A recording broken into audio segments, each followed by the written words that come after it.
General. The little tiny country of Costa Rica, which used to be the worst place you could be in Central America. They're pretty much first in everything now in terms of lifespan, standard of living, lowest crime, et cetera, et cetera. They turn it around with incredible applications of environmental friendly areas and national parks and bringing in investment capital to help hire people and work on products for like the pharmaceutical industry. Organic foods. I used to be in the natural food industry. We would bring products in. Believe it or not, southern Sweden is actually a very fertile farming area. And they've pioneered a lot of the technologies and processes that drive the natural foods and organic foods industry, which happens to be growing 15% a year here. If that doesn't mean anything to you, it means it doubles in size about every 5 years. On and on we go. But now I want to jump down to nanotechnology. Remember I told you I was going to get back to that? Well, nanotechnology is going to be to the 21st century what IT was to the last few years of the 20th century, many times over. Because nanotechnology is this weird practice that happens when scientists and engineers can now actually rearrange the atomic properties of matter, materials. Therefore, what comes out of that are products which are faster, better, cheaper, lighter, stronger. Every industry you think of is going to be using the enabling technology from nanotechnology. What's an example?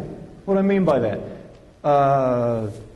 Young lady in the front, the shirt you're wearing right now. Can you imagine that same shirt keeping you really, really warm during a blizzard in the wintertime and keeping you really, really cool during the scorching Arizona summer? That'll happen from nanotechnology. There's little teeny tiny invisible microprocessors embedded in the fabric that regulate the exchange of the surrounding air with your body. Okay, sports cars fans. Any NASCAR fans? Any speed racers out there? Come on, guys. All right. Well, imagine a car that weighs half what it does now, is 3 times stronger, has skid-free tires, and gets 1 million miles of use to an engine. That's nanotechnology. And there are more applications of this than you can possibly imagine, but it's predicted to be a $2 or $3 trillion collection in terms of the different industries and companies using nanotechnology just by the year 2015.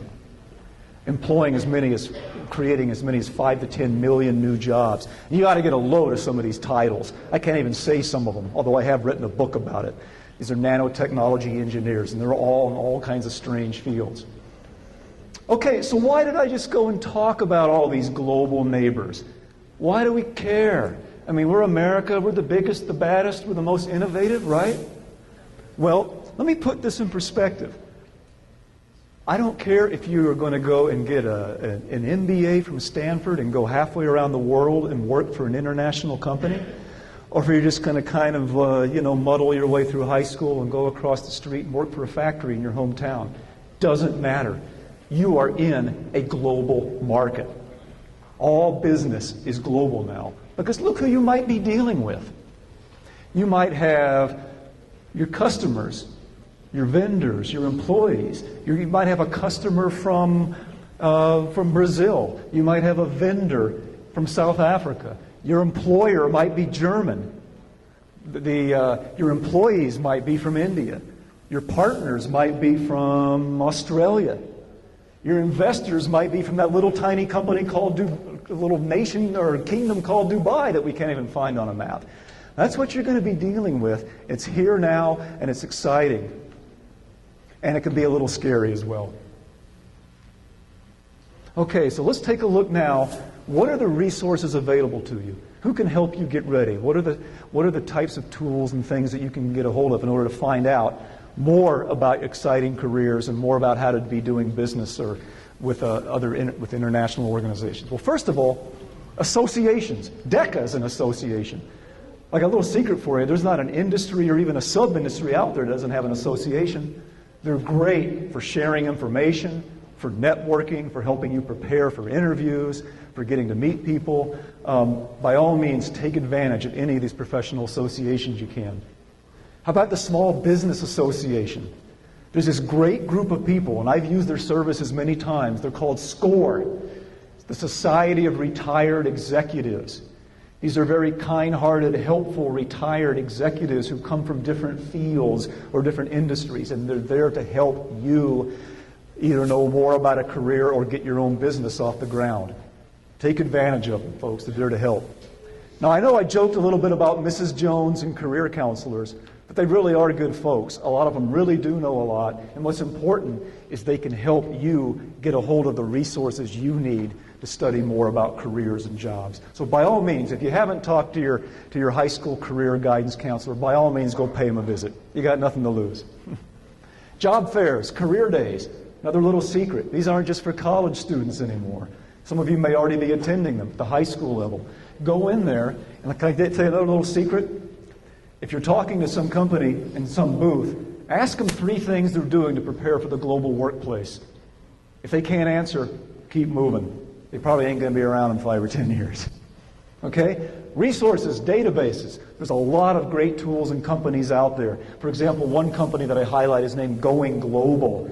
They actually sell databases and books to like universities and high schools and colleges. It's all about international job opportunities. It's all about what's called do's and taboos. In other words, things you could and shouldn't do in different countries. A lot of these great resources exist out there, and many of them are free. The Bureau of Labor Statistics. I like to have fun with these guys. They're kind of like boring and old school, but you know what? They got great information if you want to explore job prospects for your industry and even sub-industry. Books. I've written a couple myself, and I know this is a marketing association, but I promise I'm not going to market to you. But nonetheless, there's a lot of great books about there on the changing face of careers and who's doing what. Recruiting companies like Monster and Vault and these guys. Go on their websites. They got great articles about careers and industries and how to prepare for interviews and where to find information out. By all means, take advantage of them. And finally, internships or co-ops, whatever you can arrange. Because one of the main things you want to find out is, do you really like it? My nephew was he had an internship. He's an international relations major. He had an internship working for a member of parliament in England. Now think about that lifestyle. He's working for a member of parliament. It's kind of like one of our representatives in Washington. He's getting paid. He's learning a heck of a lot. And he gets to hang out in London for the summer. How cool is that? And think of what it's going to look like on a resume, where you can take advantage of the same resources.